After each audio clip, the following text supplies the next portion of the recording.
Great song, great job. Go ahead and get in your Bible to Judges chapter 19. Judges chapter 19.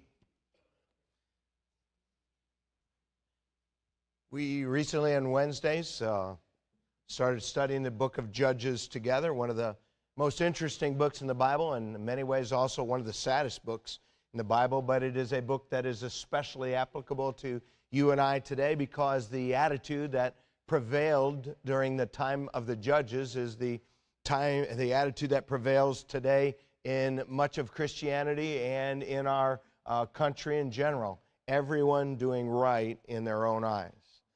People weren't doing wrong in their own eyes, but they were doing wrong in God's eyes, and that never works out good.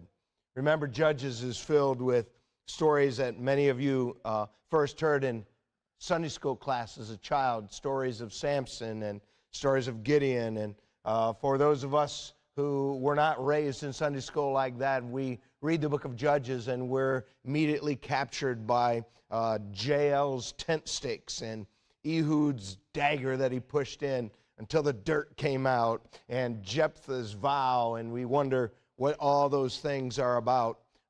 Judges is the book of historical accounts from the first few centuries when Israel settled in the land that God had given them. And the last time I spoke, we went to the end of the book because the last 5 chapters are stories from the first few years after Joshua died. So chronologically, the last 5 chapters are linked with the first 2 chapters of this 21-chapter book. Last time we discussed the many different ways God left behind for people to be able to know Him and to know His way. It would be very easy to place all the blame of the failures of the first generation. Remember, the first generation of those who outlived Joshua and the elders who outlived Joshua, they didn't know the stories of the Lord and they did not know the Lord. And it would be easy just to blame that on the parents, but there were many other ways that God had left for them to know Him, but they not only rejected their parents' faith, they rejected all the ways that God left to help them.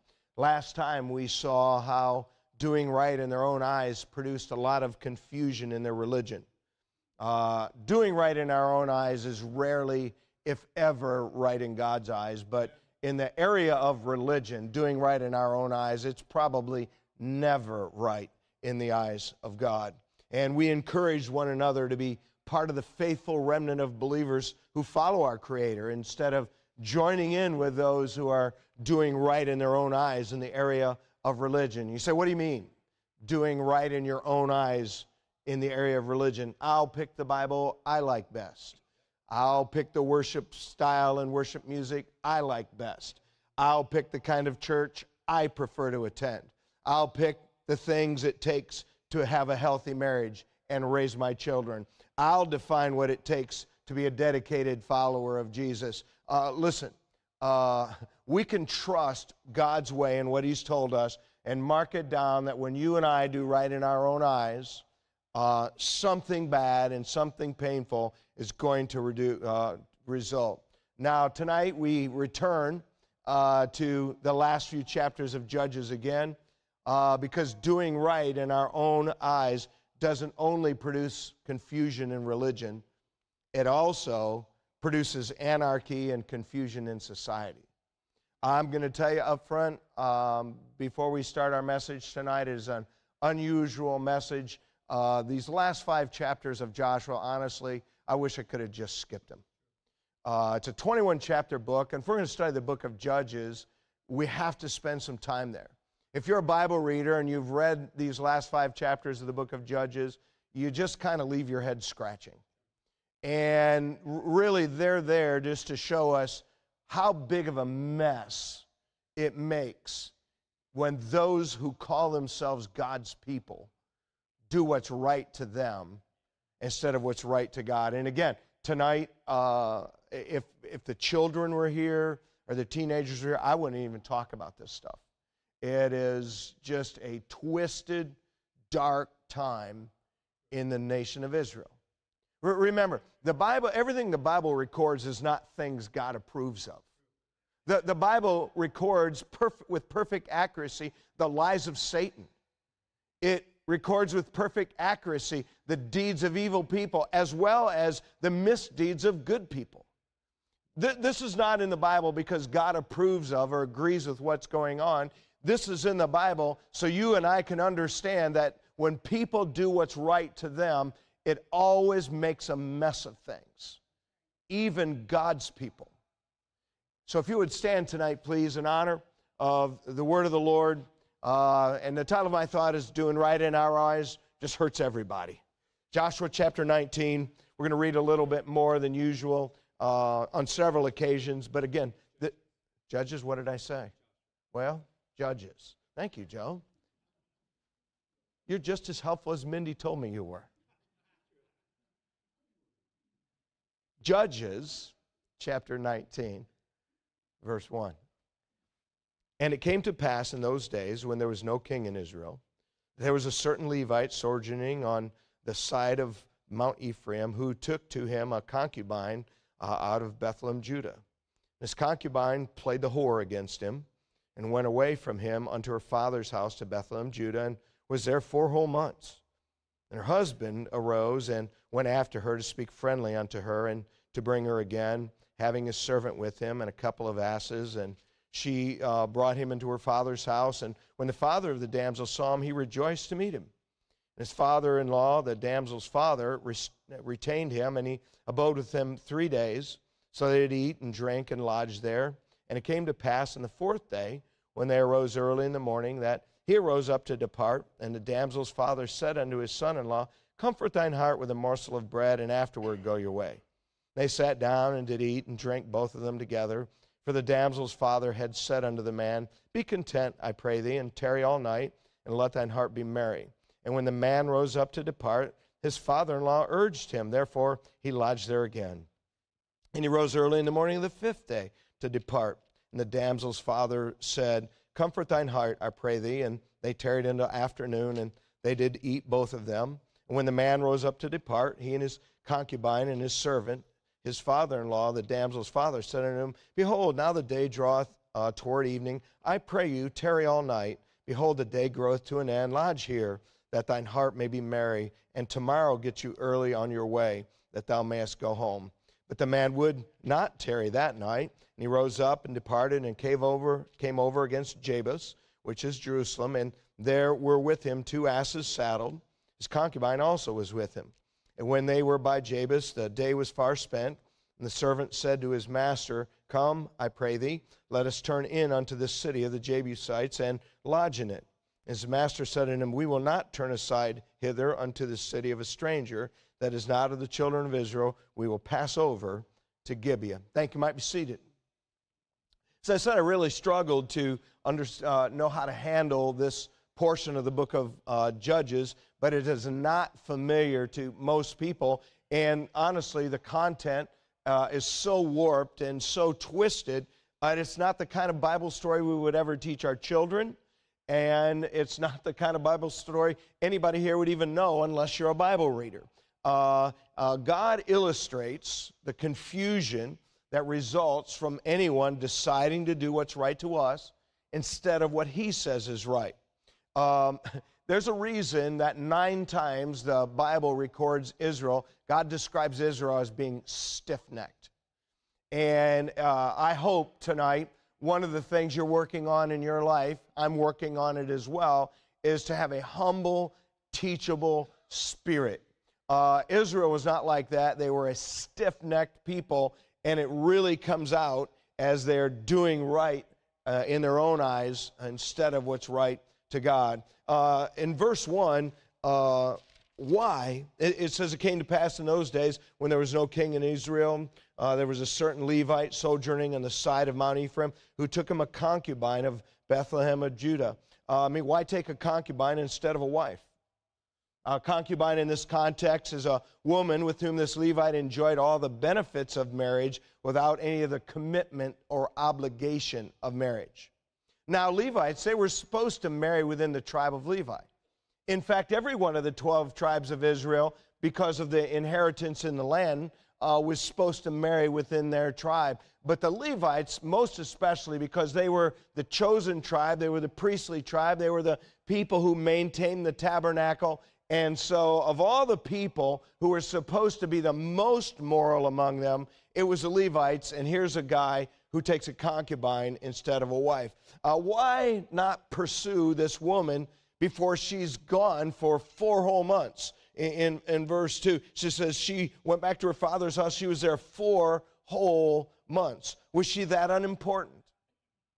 Was he really that busy? Why in verse 3 then is this concubine, why is he called her husband? I don't know the answers to that. The answer to that is there's nothing but confusion going on in Israel.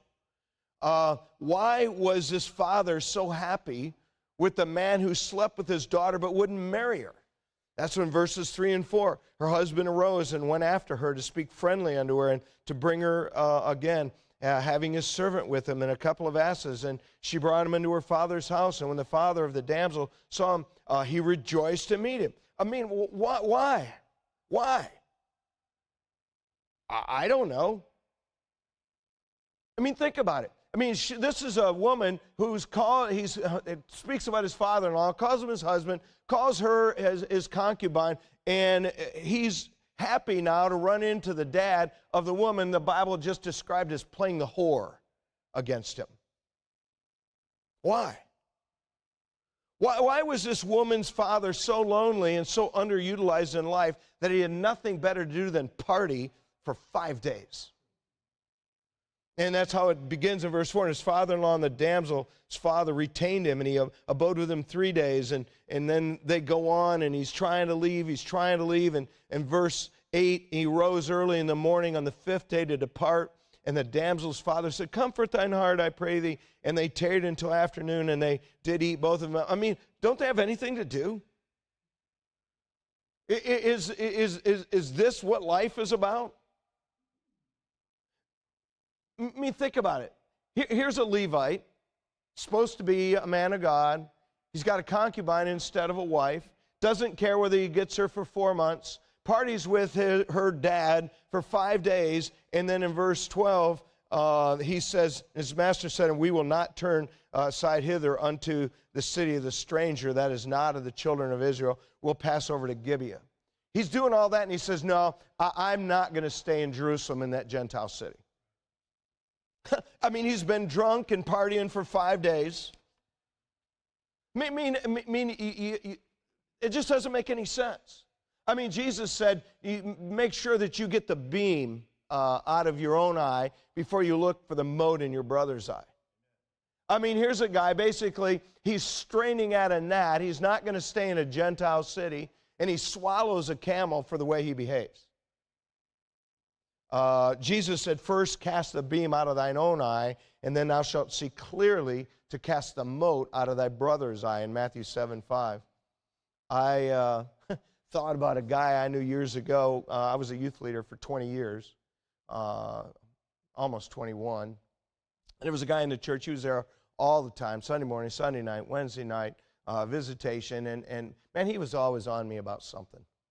There was always something going on. He wasn't happy with the youth group, and he never really seemed to grasp the concept that teenagers act immature. And then I come to learn later on that at home he's beating his wife and physically abusing his child. I mean, you think about that. That's what I'm talking about. That's what's going on here. He won't go to a Gentile city to spend a single night, but he's got all these other things going on. I hope tonight, when we think about God's way in our life, that when God makes a big deal out of something, we'll make a big deal out of it.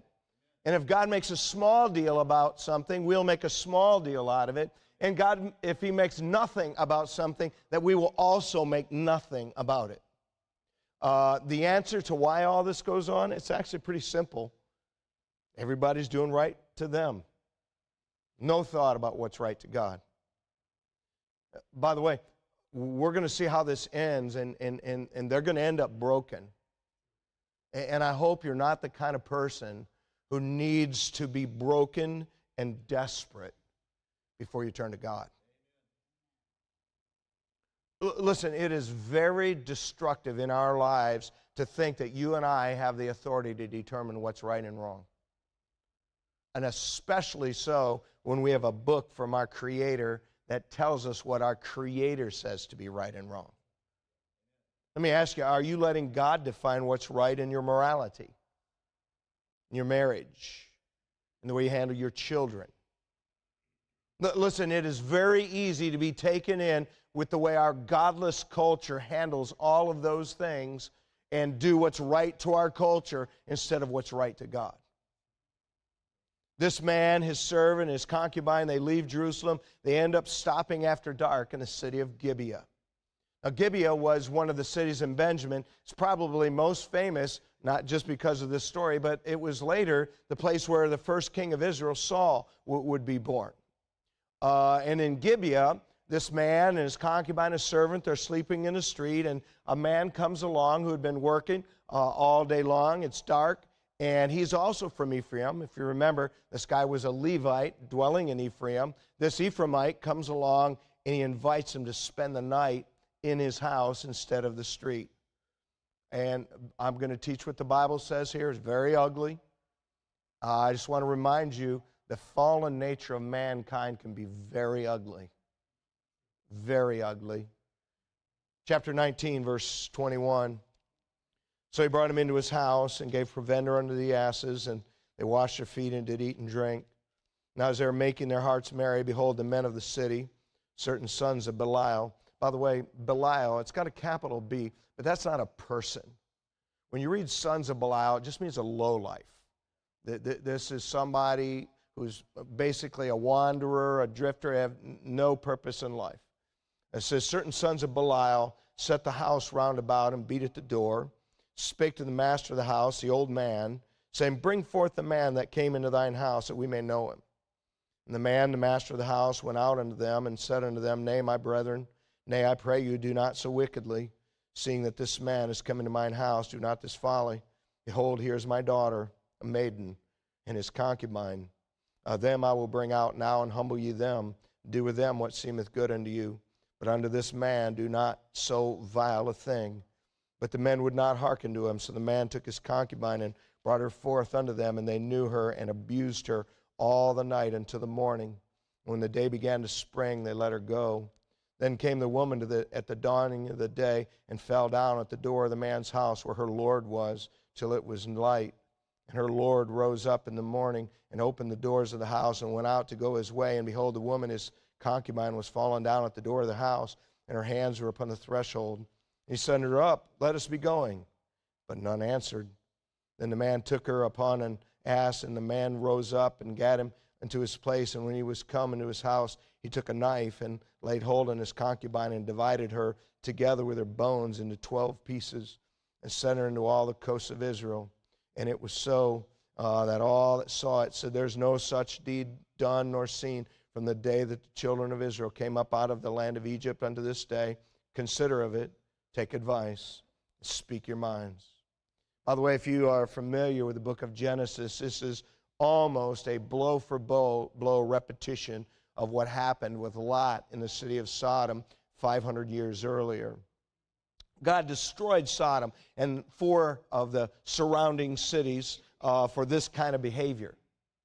Listen, if God destroyed Sodom for this kind of behavior before the law of Moses, understand that it is a much bigger deal when this is people, the Jews, who call themselves God's people, who had clearly been given God's laws, God's moral laws, and homosexuality has always been unnatural.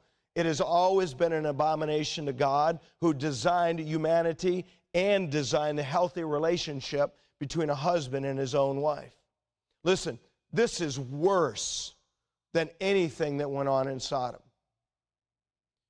Why would the men of Gibeah be so wicked after God had clearly condemned homosexuality? And that's in verse 22 when they come to the door and want them to send that his guests out.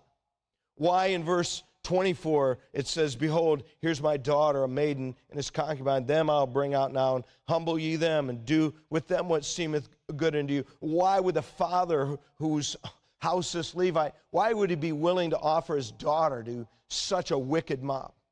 By the way, when people say things like, well, that was just in the culture in those days, they didn't value women. Now, it is true in the culture in those days, they did not properly value women. But listen, there is something natural in a human father that says, listen, it doesn't matter that our culture doesn't value women. This is unacceptable with my daughter. This is wicked. Why, in verse 25, it says the men would not hearken to him, so the man took his concubine and brought her forth unto them, and they knew her and abused her all the night until the morning. I mean, why would this Levite who just journeyed all this distance and miles and spent days getting this concubine back, why would he now willingly offer her? Listen, this is the same guy who wouldn't spend the night in a Gentile city. He's now willing to cause someone he knew to be subjected to this. Why would this woman who had now been given over to this abusive situation, why would she ever even return back? And in verse 26, they came to the woman in the dawn. Then came the woman in the dawning of the day and fell down at the door of this man's house where her Lord was till it was light. I mean, why is he called her Lord? I mean, think about how twisted this man is. Why would she return there? 4 months earlier, she left his house, and I'm sure it was for reasons that were less than this. It doesn't make any sense. Why would this happen? Why would this Levite abuse the corpse of this woman instead of giving her a respected burial? In verse 29, he cuts her up into 12 pieces and sends her out to Israel. I mean, after all, this was totally his fault. Why would the people of Israel be so shocked at receiving a body part in the light of everything else that's going on? In verse 30, it was so that when they saw it, they said, there was no such deed done nor seen from the day that the children of Israel came up out of the land of Egypt unto this day. Consider of it, take advice, speak your minds. Listen, idolatry was going on all around them. That didn't bother them. Homosexual in Gibeah didn't bother them. The corrupt clergy we talked about last week, that didn't bother them. And here they are getting advice, not godly advice, about what to do. And then, I mean, get advice, speak your mind. Listen, you don't have to be past about 11 years of age before you learn it's not a good thing to speak my mind.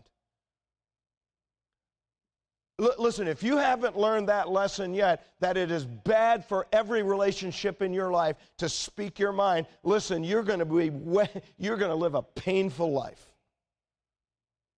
Why is all this going on? Simple. Everybody's doing right to them. No thought about what was right to God. Listen, when you do what's right to you, in the end, you will end up in pain and broken. It is such a terrible thing to not decide to do what's right until God has had to break you down and have your life be so desperate that you can do nothing but look up from the rut. Are you letting God define what's right and wrong in your life? Are you letting God define what's moral and immoral? Are you letting God define what makes a healthy marriage an unhealthy one? Are you letting God decide how you should handle your children? Listen, it is easy to be taken in and conform ourselves to the godless culture, humanistic culture that surrounds us. Our culture is not in any way trying to do what's right to God. And it is easy for us to conform how we handle things to them instead of our Creator. Let me ask you, are you looking for in God's Word to find what He says is right and wrong? Are you defining those things yourself? Now, the nation of Israel is now moved by this gross abuse of a corpse, and they assemble 400,000 soldiers in Mizpah in chapter 20 and verse 1. Then all the children of Israel went out. The congregation was gathered together as one man, from Dan even to Beersheba, with the land of Gilead unto the Lord in Mizpah. Now there are several cities named Mizpah, and one of them was in Bethlehem, in Benjamin, and so that's likely where they are. Now, just a few years earlier, before they divided, when they divided the land under Joshua, they had about 600,000 soldiers. And basically, as you read this, they seem to have gotten everybody, or pretty much everybody, who was of a soldiering age, and now they have 400,000. You say, what happened to them in such a short period of time? I don't know.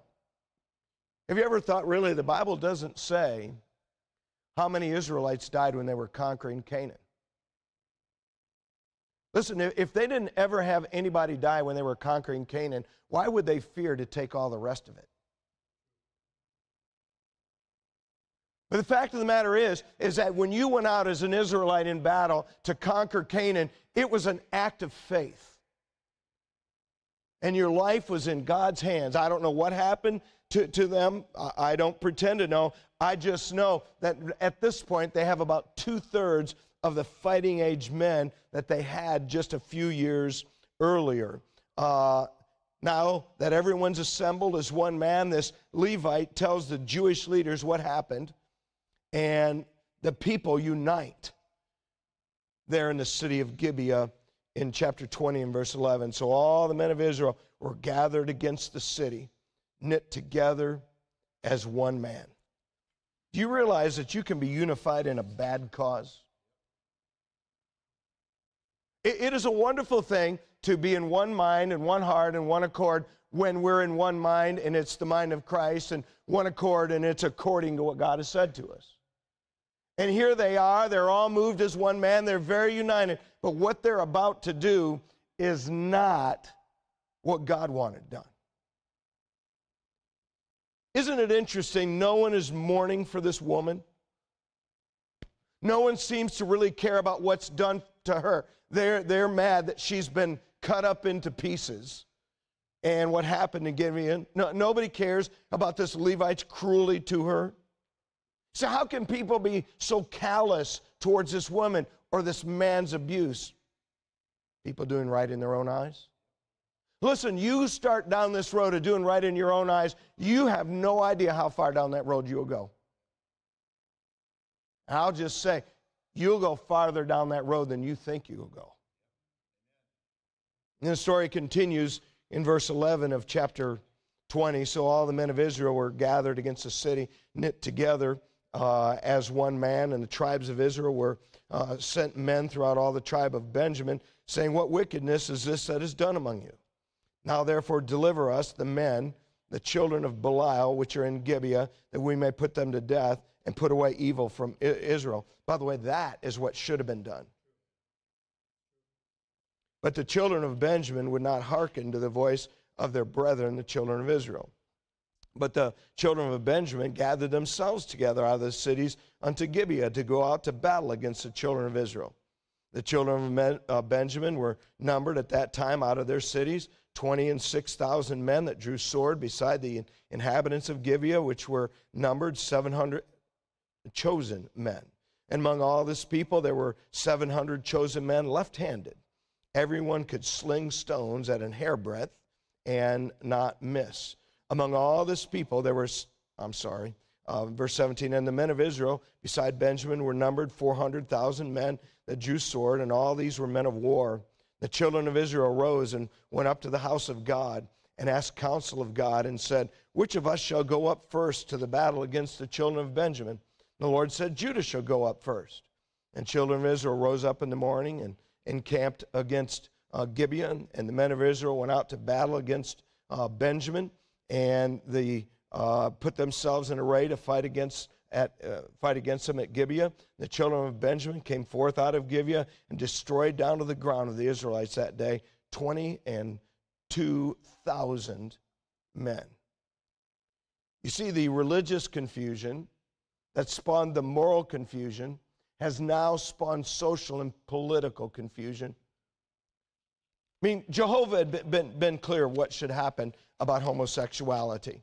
I mean, that willful defiance of God as well as willfully defying God and taking another human life or in committing adultery. God was very clear.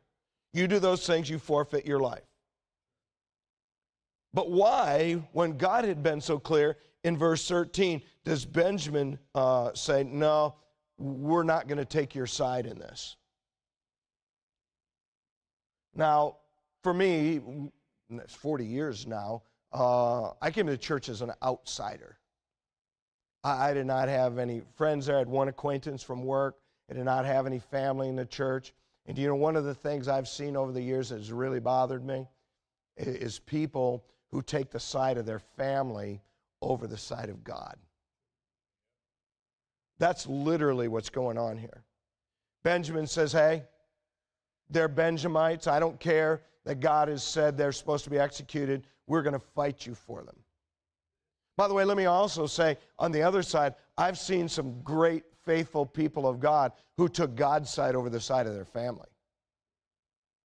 And when they took God's side in a moral issue, you know, a lot of times their family made them pay a price for it. Jesus said, he that loveth father or mother more than me is not worthy of me. He that loveth son or daughter more than me is not worthy of me. Now, none of us, of course, are worthy of Jesus, but I just want to say God does expect all of us, to put Christ first. And I hope you don't face this. But here, when Benjamin faces this, they choose family, they choose blood over truth. Now, why would they ask the wrong first question of God? Did you notice what they ask in verse 18?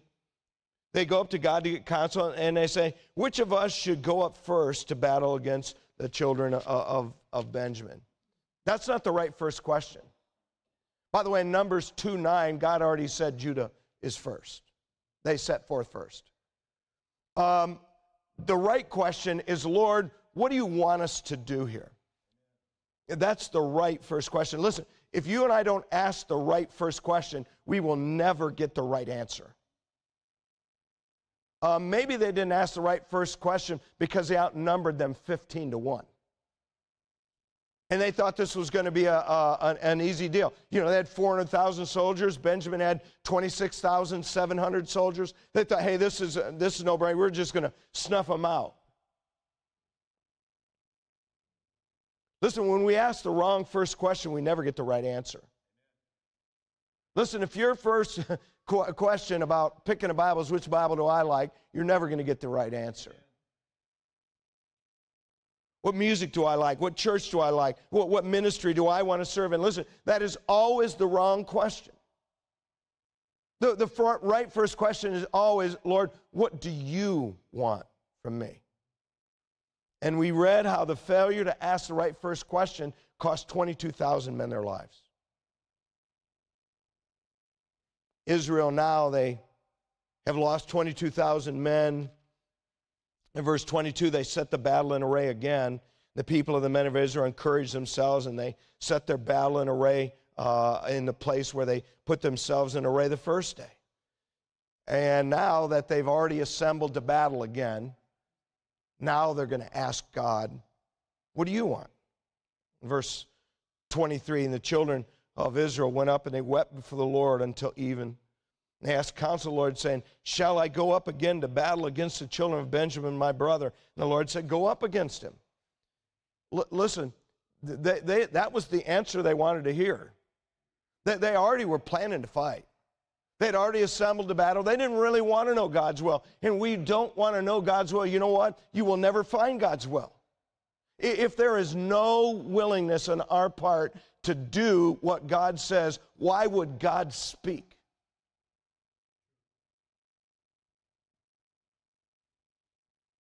Sadly, according to verse 25, another 18,000 were killed. Benjamin went forth against them out of Gibeah the second day, destroyed down to the ground of the children of Israel. Again, 18,000 men. All these drew sword. 40,000 dead people. Finally, they do ask a better question and have a different battle plan in verse 28. He says, and the Phinehas, the son of Eleazar, the son of Aaron, stood before it in those days, saying, shall I yet again go out to battle against the children of Benjamin, my brother, and shall I cease? And the Lord said, go up, for tomorrow I will deliver them into thine hand. And this, remember, this places the time of this event.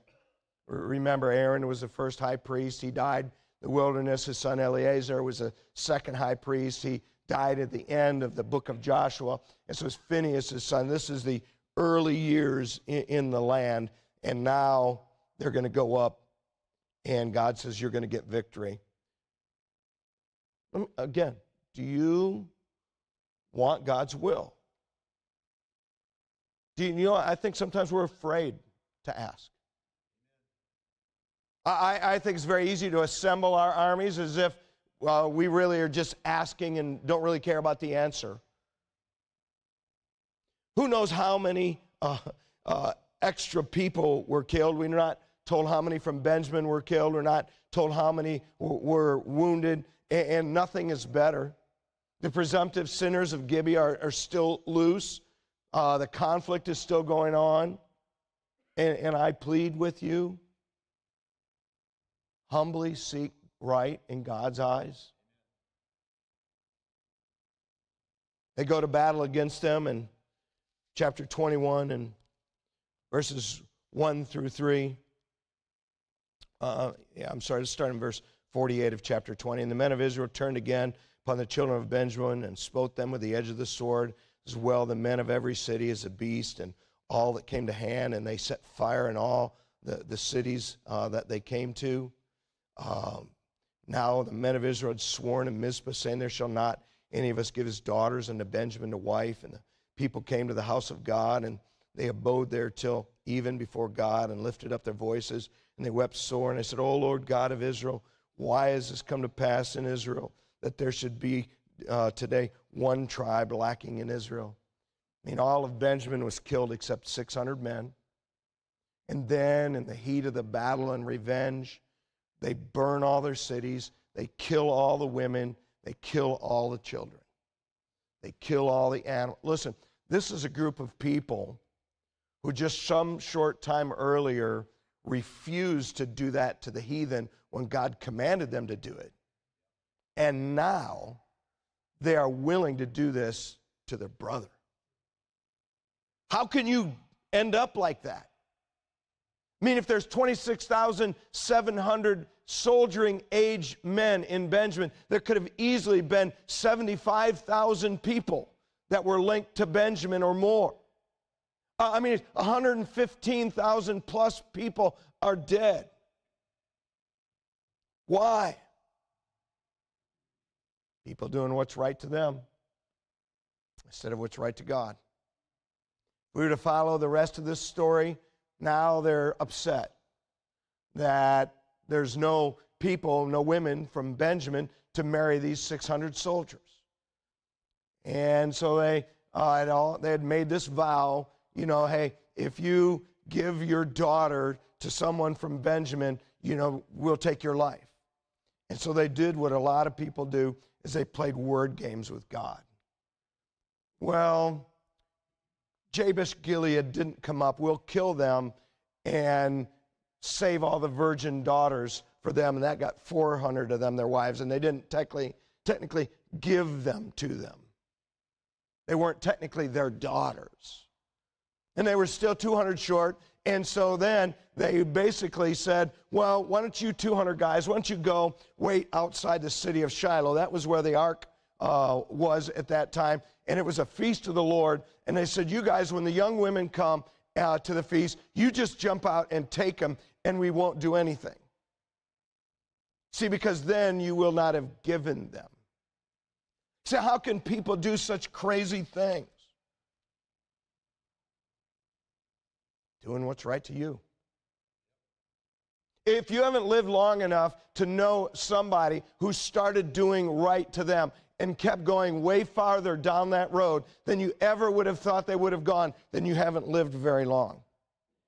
Please do not underestimate the power of your own mind and heart to convince yourself that this little thing is fine and that little thing is fine, because you will end up so much farther from God and from a decent life than you ever imagined.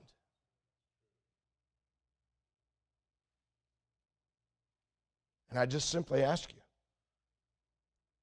in the midst of all this twisted stuff, honestly, I would have preferred not to teach the lesson. But it's 3 chapters in the Bible that God wanted us to learn from. Are you really, do you have your mind set on doing what's right to God? I don't think most people do. I think we're cool with doing what's right to God as long as it doesn't cost us much or cost our kids much or inconvenience us too much or be too difficult or too contrary to what we really feel like doing. And I plead with you, please, seek to do what our Creator says is right. He is a loving Father. And His way, though it may be difficult at times, is not a way that brings pain in the end. Now, the people of Israel are at the bottom. They've finally gotten to the place where they would be open to God's way. They really need God to intervene. And now God is ready to raise up the first judge. A man God has called and gifted to lead them back to Him. I wonder who it'll be. Next time, Lord willing, we'll see the first bright spot in the book of Judges. If you'd bow your heads and close your eyes.